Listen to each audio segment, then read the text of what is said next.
बात अब राजधानी जयपुर की करते हैं, जहां पर पानी की परेशानी आज लोगों को होने वाली है। आज पेयजल का शटडाउन रहेगा। 80% इलाकों में सप्लाई नहीं होगी।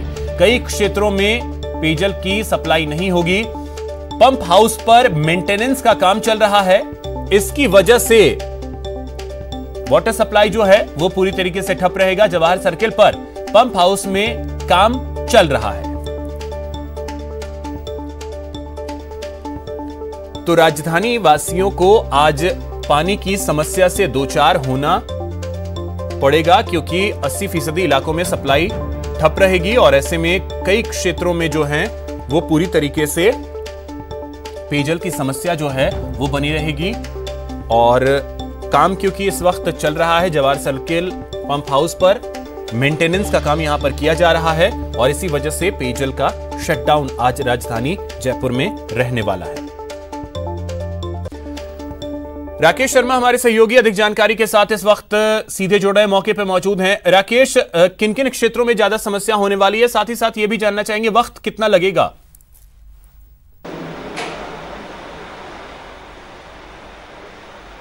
बिल्कुल, देखिए अभिषेक, आज शटडाउन है। शटडाउन का मतलब है ये शटडाउन लगभग 10 से 12 घंटे यहाँ मेंटेनेंस का काम होगा और मेंटेनेंस का कार्य यहाँ पर शुरू कर दिया गया है। जो पानी की सप्लाई है राजधानी के 80% इलाके में, दिखाना चाहूँगा आपको, जो शटडाउन का कार्य चल रहा है वो ये पंप हाउस है, जहाँ पर मेंटेनेंस के लिए जो पीएचडी के जो अधिकारी हैं और जो एक कंपनी जिसको सप्लाई का काम दिया हुआ है, उनके कर्मचारी लगातार यहाँ पर मेंटेनेंस के कार्य में लगे हुए हैं। इसके कारण मैं करीब जयपुर का जो 90% एरिया है, विश्वकर्मा औद्योगिक क्षेत्र की बात करें, मुरलीपुरा की बात करें, बनी पार्क, सिविल लाइन जहाँ पर मंत्री और अधिकारी रहते हैं, गांधीनगर, बजाज नगर, ये तमाम ऐसे इलाके हैं, सांगानेर, प्रताप नगर, जो दुर्गापुरा, बरकत नगर, ये पूरा ऐसा क्षेत्र है जहां पर पानी की सप्लाई नहीं होगी, क्योंकि 10 से 12 घंटे मेंटेनेंस का कार्य चलेगा और इसके कारण जो ये पूरा फीडर है, यहाँ से जो पानी है वो भी खाली किया जाएगा। उसके बाद इसमें दूसरी जगह से पानी आएगा तो उसको पानी को एकत्रित करने में भी समय लगेगा। इस पूरे मामले पर चर्चा करने के लिए इस पंप हाउस के जो अधीक्षण अभियंता, जो अधिशासी अभियंता सुनील राजवंशी हमारे साथ में है। राजवंशी जी, कितना समय लगेगा, किस तरीके से पानी कितने क्षेत्रों में प्रभावित है, क्या कुछ संभावनाएं देखी जाती है? आज हमने प्रातः 10 से रात को 8 बजे तक को प्लान करा है। जो मेजर रिपेयर्स हम करेंगे, इसमें पंप हाउस में एक लीकेज है, एक वॉल को हम ठीक करेंगे और इसके साथ साथ पैरेलल एक्टिविटी जो इस सेंट्रल फीडर पे बहुत इंपॉर्टेंट डिवाइस लगी हुई है, सर्च प्रोटेक्शन डिवाइस, उसका एनआरवी खराब हुआ है। वो नया एनआरवी, एक पैरेलल टीम वहाँ लगी हुई है, उन्होंने काम शुरू कर दिया है। शटडाउन के दौरान ही वो एनआरवी चेंज होगी, उसमें वेल्डिंग करके पाइप चेंज होगा। और इसके साथ ही हमारी इलेक्ट्रिकल विंग जो बहुत ज़्यादा अलर्ट, सुबह से तीनों पंप हाउस जो इस सेंट्रल फीडर पे मेन है, अपने रामनिवास बाग, अमानी शाह, इस पे 33 kV का जो इनकमर फीडर आ रहा है, उस पर कंप्लीट मेंटेनेंस, जिसका शटडाउन जनरली हमको मिलता नहीं है, इस शटडाउन का फ़ायदा उठा के हमने पैरेलल वो काम भी चला रखा है। और जहाँ तक सप्लाई बाधित होने का है, मॉर्निंग की सप्लाई हमने एक्स्ट्रा सप्लाई देके सारे एरियाज़ को कवर करने की कोशिश करी है। और जो एलसीसीज, इसमें 8-10 एलसीसीज ऐसी हैं जिनमें शाम को भी सप्लाई होती है, जो 4 दीवारी से बाहर हैं, उनकी आंशिक रूप से बाधित होगी सप्लाई और हमारी कोशिश पूरी ये रहेगी। फेस्टिव सीजन है, इस फेस्टिव सीजन में लोगों की साफ सफाई का काम है, 4 दीवारी का इलाका, घनी आबादी वाला इलाका है, कोरोना का समय है, लोग हाथ धोने के लिए पानी का इस्तेमाल करते हैं। इस शटडाउन से कहीं ऐसा तो नहीं हो कि कहीं लोग प्रभावित हो और वैकल्पिक व्यवस्था, इसका पूरा ख्याल रखा गया है। उच्च अधिकारियों से स्पष्ट निर्देश मिले हुए हैं कि इन सब चीज़ों का ध्यान रखते हुए कम से कम समय में ये शटडाउन में करना है। ये हाईली प्रेशराइज्ड पाइपलाइन है जयपुर की सबसे ज़्यादा, और इसमें हम ज़्यादा रिस्क नहीं ले सकते थे। बिल्कुल राकेश, तो उम्मीद की जानी चाहिए कि लोगों ने भी व्यवस्था अपने लिए कम से कम 12 से 14 घंटे के लिए पानी की कर ली होगी। बहुत शुक्रिया आपका तमाम जानकारी के लिए। अब एक बड़ी खबर अजमेर से आपको बता दें, जहां पर जायरीन की जेब काटते महिला को पकड़ा गया है। जायरीन ने घसीट कर उसे थाने पहुंचाया है। अब इसका वीडियो जो है वो वायरल हो रहा है। पुलिस ने महिला को हिरासत में ले लिया है। दरगाह पुलिस अब मामले की जांच भी कर रही है। तो ये तस्वीरें आप देख सकते हैं, एक जायरीन जिसका जेब काटने की कोशिश इस महिला ने की और उसके बाद इस जायरीन ने इसे पकड़ लिया और इसे घसीटते हुए थाने ले गया और अब इसका वीडियो जो है वो सोशल मीडिया पर वायरल हो रहा है।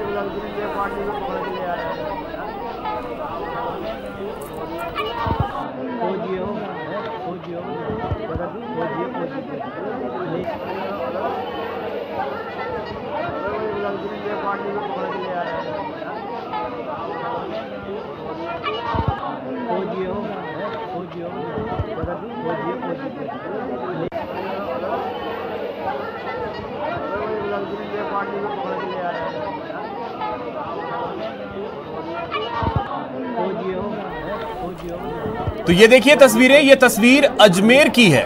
अब ये वीडियो जो है वो वायरल भी जमकर हो रहा है। दरअसल एक ज़ायरीन जो दरगाह पहुंचा था और इसी दौरान एक महिला ने उसकी जेब काटने की कोशिश की, लेकिन इस ज़ायरीन ने उस महिला को पकड़ लिया और उसके बाद उसे थाने तक ले गया, जहां पुलिस ने उसे अपनी हिरासत में ले लिया।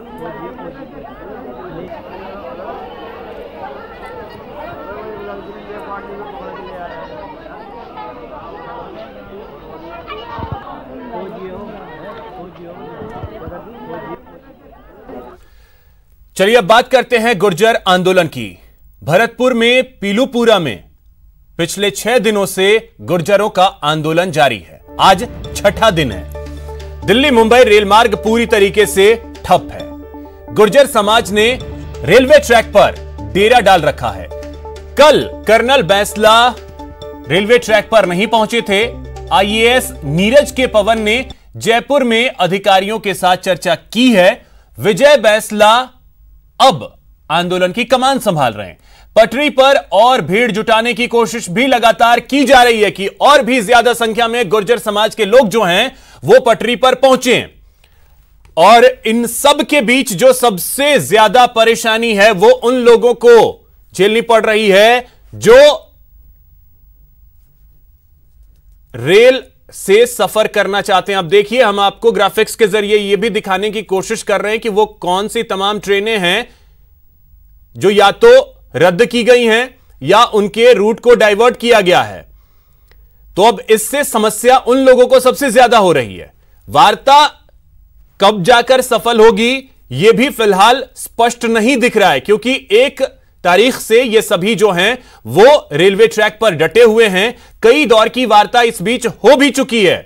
जिम्मा एक तरीके से कहें तो आईएएस नीरज के पवन के कंधों पर है, लेकिन विजय बैंसला ने साफ कर दिया है कि अब वार्ता से और आश्वासन से कुछ नहीं होना है, अब उन्हें रिजल्ट चाहिए।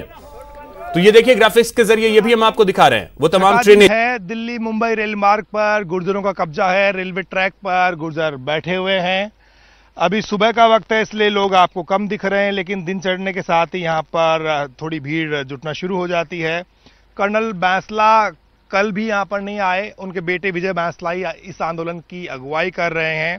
यहीं पर खाना पानी हो रहा है, यहीं पर रात को लोग सोते हैं और दिन में यहाँ पर लोक कथाएँ हैं, गुर्जर इतिहास और जो गुर्जरों की शौर्य गाथाएँ वो लोगों को सुनाई जाती है। यहाँ पर ज़्यादा से ज़्यादा भीड़ जुटाने का आह्वान किया जाता है, लेकिन कर्नल बैंसला के अब तक के जितने आंदोलन हुए हैं उनसे अगर तुलना की जाए तो इस बार कर्नल बैंसला को भीड़ जुटाने के लिए बहुत मेहनत और मशक्क़त करनी पड़ रही, क्योंकि कमान उनके बेटे के हाथ में है और एक दूसरा धड़ा सरकार के साथ वार्ता करके आ गया है। वो लगातार अपीलें कर रहा है कि कर्नल बैंसला को ये आंदोलन खत्म कर देना चाहिए, क्योंकि सरकार ने तमाम मांगे मान ली है। कल मंत्री अशोक चांदना ने फिर एक प्रेस नोट जारी किया जिसमें उन्होंने कहा कि सरकार ने तमाम मांगे मान ली, इसलिए अब कर्नल बैंसला को जिद नहीं करनी चाहिए और उनको पटरी से हट जाना चाहिए। जहां तक यहां पर चल रहे आंदोलन का सवाल है तो आसपास के लोग आते हैं, दिन भर यहाँ रुकते हैं और रोज उम्मीद करके जाते हैं कि आज आंदोलन खत्म हो जाएगा, लेकिन ये धीरे धीरे आगे ही बढ़ रहा है। और सरकार की ओर से जो वार्ताकार बन करके आए थे नीरज के पवन, वो 2 दिन यहाँ पर रुके, परसों यहाँ से लौट गए थे। उम्मीद थी कि वो यहाँ पर जल्द आएंगे, लेकिन आज भी आएंगे या नहीं आएंगे ये फिलहाल तय नहीं है। कल उन्होंने सचिवालय में जो तमाम विभागों में भर्तियां जहां पर अटकी हुई हैं उनसे लेकर के बात की, बैकलॉग के बारे में भी अधिकारियों के साथ में चर्चा की है। तो सरकार ने साफ साफ कह दिया है कि कर्नल बैंसला के आंदोलन से जुड़ी हुई जितनी भी मांगे थी वो उन्होंने मान ली है और अब ऐसी कोई मांग नहीं बची है जो कि मानी जाए, इसलिए कर्नल बैंसला को इस आंदोलन को खत्म कर देना चाहिए। अब देखना ये होगा कि किस तरह से सरकार की ओर से नीरज के पवन कोई नया प्रस्ताव यहाँ पर लेकर के आते हैं और किस तरह कर्नल बैंसला और उनके बेटे विजय बैंसला उसे स्वीकार करते हैं या फिर उनकी जिद इस पटरी पर इसी तरह कायम रहती है। कैमरा पर्सन गणेश के साथ बाबूलाल धायल, न्यूज 18 पीलूपुरा। तो हमारे सहयोगी बाबूलाल धायल इस वक्त पीलूपुरा में रेलवे ट्रैक पर ही मौजूद हैं, जहां पर गुर्जरों ने डेरा जमा रखा है पिछले 6 दिनों से। बाबूलाल, आज छठा दिन है, कल कर्नल बैंसला नहीं आए थे, तो क्या अब एक तरीके से यह स्पष्ट मान लिया जाए कि इस बार का जो आंदोलन है उसमें शायद अब कर्नल बैंसला खुद को साइड कर रहे हैं और विजय बैंसला को पूरी कमान वो दे चुके हैं? वार्ता को लेकर के भी मैं आपसे समझना चाहूंगा कि वार्ता आखिर किस दिशा में जाती हुई दिख रही है? अब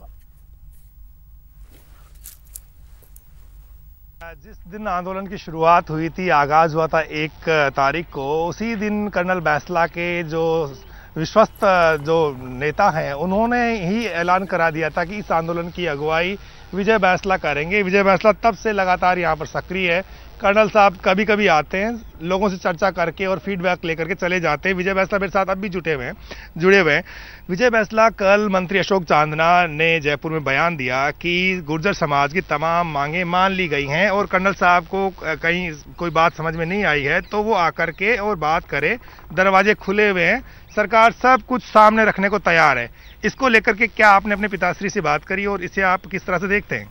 देखिए, कर्नल साहब तो सभी से बात करते हैं, लेकिन मैं अशोक चांदना जी से ये पूछना चाहता हूँ। अशोक जी, चांदना जी, आप तो समाज के माननीय मिनिस्टर भी हैं।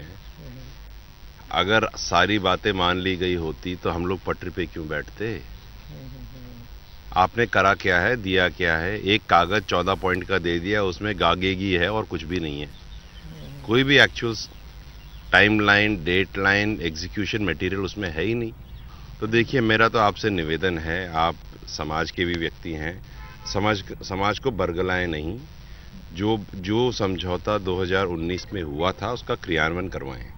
ये बातें ना करें कि हो गया है, कुछ भी नहीं हुआ है भाई साहब। अच्छा, ये बताइएगा कि नीरज के पवन ने कल बात करी अधिकारियों से भी, आला जो अफसर है उनके साथ में चर्चा करी, विभिन्न डिपार्टमेंट्स के जो प्रिंसिपल सेक्रेटरीज हैं और जहां जहां भी आपके भर्तियों से रिलेटेड जो मसले अटके हुए हैं वहां भी उन्होंने चर्चा करी है। क्या उनसे आपकी बात हुई है कि वो कब आ रहे हैं, क्या बातचीत में आगे होने वाला है? देखिए, परसों नीरज पवन यहाँ से गए, हमने उनको सारे डॉक्यूमेंट्स दे दिए, सारे रेलेवेंट चीज़ें भी दे दी। उन्होंने अपने कंसर्न लॉयर से भी बात करी और लॉयर ने कहा कि हाँ, एक एग्जीक्यूटिव ऑर्डर अगर गहलोत जी निकाल देंगे तो ये प्रक्रियाधीन भर्तियां वैलिड हो जाएंगी। तो काम तो हो सकता है। बैकलॉग के ऊपर 2008 का हमने उनको ऑर्डर दे दिया सेंट्रल गवर्नमेंट का, जिसमें उसने कहा है कि SC ST के जो बैकलॉग हैं उसी के तर्ज पर OBC का बैकलॉग भी उसी तरह मेजर किया जाए। 2008 का ऑर्डर है ये। जब 2008 का ऑर्डर है, आज तो 2020 है, मुझे तो ये बताओ, हम आपसे अब खुश रहो आप लोग कि हम आपसे 12 साल का बैकलॉग नहीं मांग रहे। आपने हमारे समाज को बरगला रखा है यार। अच्छा, ये बताइएगा विजय जी, आज कुछ होता दिख रहा है? कोई आ रहे हैं या आप अपना आंदोलन इसी तरह से जारी रखे हुए हैं? देखिए, हम तो यहीं बैठे रहेंगे साहब। अब हम कुछ नई चीज तो मांग नहीं रहे। 2.25 साल हो गए। अगर आप 2.25 साल से जो लिखी हुई साइन चीजें नहीं कर सकते तो हम क्यों जाएंगे? हम तो यहाँ बैठे, दिवाली भी यहीं मनाएंगे साहब। हम तो परेशान हो गए।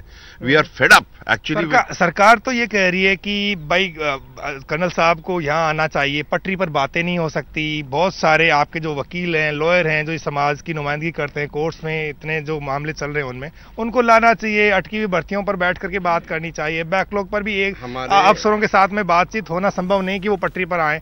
तो क्या जयपुर आप नहीं जाएंगे? सरकार तो जयपुर बुला रही है। Understand this. जयपुर बुला रही सरकार। अरे बात बुलाने की है ही नहीं यार। बात ये है कि हमने तो आपसे कर ली चर्चा। 2019 में आप ही ने समझौता किया था ना। अब आपने जो साइन किया, हम तो कह रहे हैं उसको एग्जीक्यूट कर दो। अब क्या आप ये कहना चाहते हो कि जो साइन किया हुआ डॉक्यूमेंट है उसको एग्जीक्यूट करने के लिए भी चर्चा चाहिए? हैव सम हार्ट यार। अच्छा विजय जी, लोग जो हैं हर बार के आंदोलन के मुकाबले लोग कम क्यों हैं इस बार? आपने इस चीज को किस तरह से देखा है? आप ही के समाज के लोग, एक धड़ा कर्नल साहब से अपील कर रहा है कि आप आंदोलन वापस लें, मांगे मान ली गई हैं।